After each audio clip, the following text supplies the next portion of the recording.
Hi friends मो Saraswati kitchen को आपण मन बहुत बहुत स्वागत। चलते आज क्षीर चितई पिठार रेसिपी देखी ना बहुत टेस्टी बहुत बढ़िया आइटमटे आप निश्चय भल लगे। जब भल लगे ताहले मो चैनल को सब्सक्राइब करिए भूलिए नहीं। चलते आरंभ करिए आम रेसिपी। देखते मुझे गोटे बाउलटे 2 ग्लास पानी नहीं से 300 ग्राम गोटे छोट ग्लास अरुआ चाउल नहीं बर्तमान आम बतुराई देवा।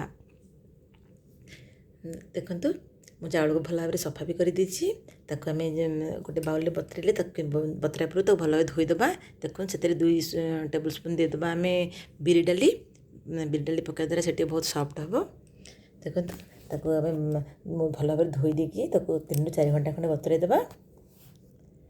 देखो एमती भी भल भाव धोईदे आम बर्तमान तार गोटे कभर दिए घोड़ी 3 ରୁ 4 घंटा खंडे बतुराई देवा। देखो आमर 4 घंटा हो गला चाउल भी केते सुंदर फुली गला।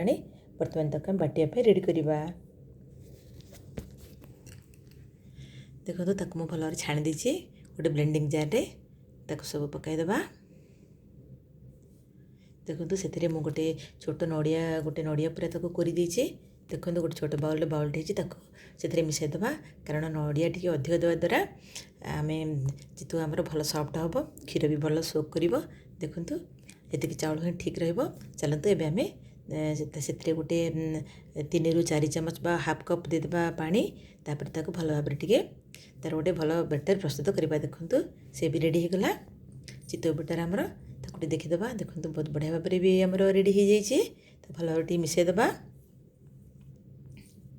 आ से गोटे हाफ कप पानी देदेबा।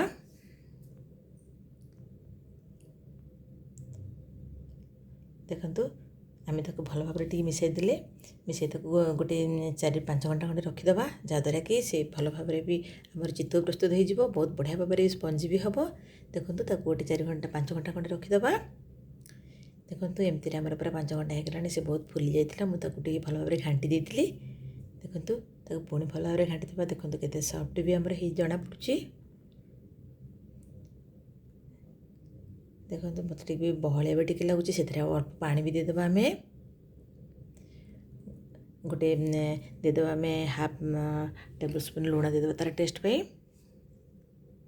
देखो से मु पानी भी किसी गोटे हाफ कप देती आउ भल भाव घाटी देवा।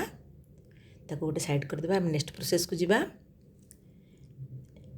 देखो गोटे कड़ाई में 700 मिलीलीटर क्षीर नहीं भल भाव फुटेदेवा कारण आम क्षीर पोड़ पिठा क्षीरटा मेन ताको बहुत बेसी सीझेबानी केमती एमती भल भाव फुटिया छाड़देवा। देखो क्षीर भी बहुत बढ़िया भाव भी फुटीगला से आम मिसाईदेवा गोटे 150 ग्राम चीनी मिसाईदेवा। आप चाहिए चीनी को स्किप कर गुड़ भी मिसाई पारे किंतु मुझे चीनी नहीं गोटे 5-6 गोटे इलायची भी गुंड कर तार बढ़िया फ्लेवर भी बढ़िया आसो बहुत बढ़िया स्मेल भी बाहर। देखु ताको भल भाव मिसाईदेवा। क्षीर भी भल भाव सीझीगला एमती गरम क्षीर को आम एमती रेडी कर रखा। ताको बर्तमान साइड करदेवा। बर्तमान आम चितौ पिठा प्रस्तुत करवा।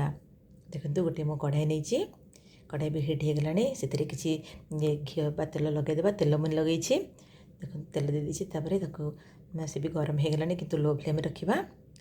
आम से एमती ही गोटे चामच लगे दबा आउ गोटे लिड्टे भल भाव प्रेस करी घोड़े दबा आ बहुत लो फ्लेम 2 मिनट खंडे भल भाव सीझा छाड़देवा। देखो आम बाहर कर देखा वाओ केते बढ़िया भाव आमर सीझी जाइए। देखो बहुत बढ़िया भाव भी रेडी हो जाइए। देखो आप चाहिए ओभरनाइट भी रखिपारे ओभरनाइट रखले से आहरी भी फुली पार किंतु मुझे एमती ही 2-5 घंटा पर मुझे किंतु बहुत बढ़िया भाव सफ्ट भी जना पड़ी। एमती गोटे प्लेट रे बाहर करदे। देखो एमती सबटिक से प्रोसेस रे हम प्रस्तुत करवा। से आम तेल किसी ग्रीस करदे पुणी पकईदेवा आमर बैटर को। देखले ना ताको भी बर्तमान लिड घोड़ी देवा।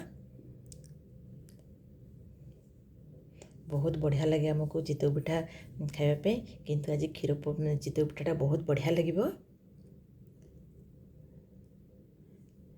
देखिए ना कितने बढ़िया भी भल भाव भी हो जाइए। एमती भाव सब आम प्रस्तुत करदेवा।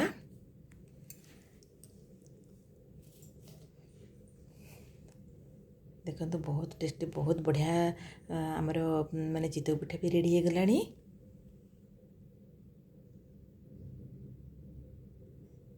ଆପଣ ଏମିତି ହିଁ ଏଇ ପ୍ରୋସେସ୍ରେ ହିଁ ପ୍ରସ୍ତୁତ କରନ୍ତୁ। ଦେଖିଲେ ନା ମୁଁ ସବୁ ଗୁଡ଼ିକ ରେଡ଼ି କରିଦେଲି। ଏବେ ଆମେ ନେକ୍ସଟ ପ୍ରୋସେସ୍କୁ ଯିବା। ଦେଖନ୍ତୁ ସଫ୍ଟ ଆମର ରେଡ଼ି ହେଇଗଲା ଚିତଉ ପିଠା। ଏମିତି କ୍ଷୀର ବି ଗରମ ଅଛି। ଆମେ ଲୋ ଫ୍ଲେମ୍ରେ ତାକୁ ରଖିବା ଆଉ ଟିକେ ଭଲ ଭାବରେ ଟିକେ ଚୁଲିରେ ଦେଇ ମାନେ ସ୍ଲୋରେ ରଖିବା।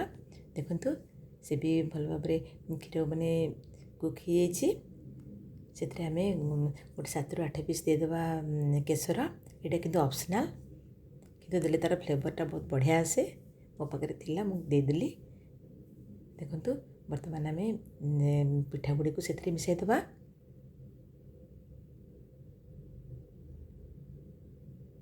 ଦେଖନ୍ତୁ ତାକୁ ଆମେ ଲୋ ଫ୍ଲେମ୍ରେ ହିଁ ରଖିବା, କାରଣ ସେ ଲୋ ଫ୍ଲେମ୍ରେ ହିଁ ସେ ଭଲ ଭାବରେ ସିଝି ଫୁଲିଯିବ ଆଉ ସଫ୍ଟ ବି ହେଇଯିବ। ଆମେ ଫ୍ଲେମ୍କୁ ଅଧିକ କରିବାନି। ଦେଖନ୍ତୁ ଏମିତିରେ ହିଁ ଆମେ ତାକୁ କୁକ୍ କରିବା। ଆଉ ଏବେ ସେ ବି ବଢ଼ିଆ ଭାବରେ ରେଡ଼ି ହେଇଗଲାଣି। ଦେଖିଲେ ନା ତାକୁ ସବୁ ମାନେ କ୍ଷୀରରେ ଭଲ ଭାବରେ ବୁଡ଼ିକି ରହିଲେ ସେ ବହୁତ ବଢ଼ିଆ ଭାବରେ ସେ କ୍ଷୀର ଗୁଡ଼ିକ ସୋକ୍ କରିନେବ। ଏମିତି ଆମେ ଗ୍ୟାସ୍ ଅଫ୍ କରିଦେବା। ଆମର ହେଇଗଲାଣି। ତାକୁ ଗୋଟେ ଅଧଘଣ୍ଟା ଖଣ୍ଡେ ତାକୁ ରେଷ୍ଟ ଦେଇଦେବା। ଦେଖନ୍ତୁ ଚେଞ୍ଜ କରିଦେବା ଗୋଟେ ବାଉଲ୍ରେ। ଦେଖନ୍ତୁ ଗୋଟେ ବାହାର କରି ଦେଖୁଛି କେତେ ସଫ୍ଟ ଅଛି। ଦେଖନ୍ତୁ ନା ସେଥିରେ ଆମେ କିଛି ଦେଇଦେବା, ଆମର ଯେଉଁ ସେ କ୍ଷୀର ଦେଇଦେବା ସେଥିରେ। ଦେଖନ୍ତୁ ଦେଖିଲେ ବହୁତ ସଫ୍ଟ ପୁରା ହେଇଛି। ଦେଖିଲେ ନା କେତେ ସ୍ପଞ୍ଜି ବି ଜଣାପଡ଼ୁଛି। ଏମିତି ହିଁ ଆପଣ ମାନେ ଖାଇଲେ ଯେମିତି ପାଟିରେ ମିଳେଇଯିବ, ଏମିତି ହିଁ ଘରେ ଆପଣ ପ୍ରସ୍ତୁତ କରନ୍ତୁ। ଆପଣ ଫ୍ୟାମିଲି ସମସ୍ତଙ୍କୁ ଏମିତି କରି ଖୁଆନ୍ତୁ। ଦେଖନ୍ତୁ ନା ବହୁତ ବଢ଼ିଆ ଭାବରେ ରେଡ଼ି ହେଇଗଲା ଆମର ସ୍ପଞ୍ଜି ସଫ୍ଟି ପୁରା କ୍ଷୀର ଚିତଉ। ଏମିତି ଭାବରେ ଘରେ ପ୍ରସ୍ତୁତ କରନ୍ତୁ। ଫ୍ୟାମିଲି ସମସ୍ତଙ୍କୁ କରି ଖୁଆନ୍ତୁ। ଚାଲନ୍ତୁ ସର୍ଭ କରିନେବା। ଦେଖନ୍ତୁ ବହୁତ ବଢ଼ିଆ ଗୋଟେ ମାଟି ପାତ୍ରରେ ମୁଁ ସର୍ଭ କରିଦେଇଛି। ଏମିତି ହିଁ ଜଗନ୍ନାଥ ପାଖରେ ଲାଗିକି ଥାଏ। ଏମିତି ଆପଣ ଘରେ ପ୍ରସ୍ତୁତ କରନ୍ତୁ। ଘରେ ସମସ୍ତଙ୍କୁ କରି ଖୁଆନ୍ତୁ। ଚିତଉ ଅମାବାସ୍ୟାରେ ଏମିତି କରି ପୂଜା ବି କରନ୍ତୁ। ଘରେ ଫ୍ୟାମିଲି ମେମ୍ବର୍ସ ଗେଷ୍ଟମାନଙ୍କୁ ଖୁଆନ୍ତୁ। କେମିତି ଲାଗିଲା ମୋ ଚ୍ୟାନେଲକୁ ସବସ୍କ୍ରାଇବ୍ କରନ୍ତୁ, ଲାଇକ୍ କରନ୍ତୁ, କମେଣ୍ଟସ୍ ବି ଦିଅନ୍ତୁ। ମୁଁ ପୁଣି ମୋ ନେକ୍ସଟ ରେସିପି ନେଇ ଆସିବି। ସେ ପର୍ଯ୍ୟନ୍ତ ଆପଣ ଏନ୍ଜୟ କରନ୍ତୁ ଚିତଉ ପିଠା। ରହୁଛି। ଧନ୍ୟବାଦ, ନମସ୍କାର।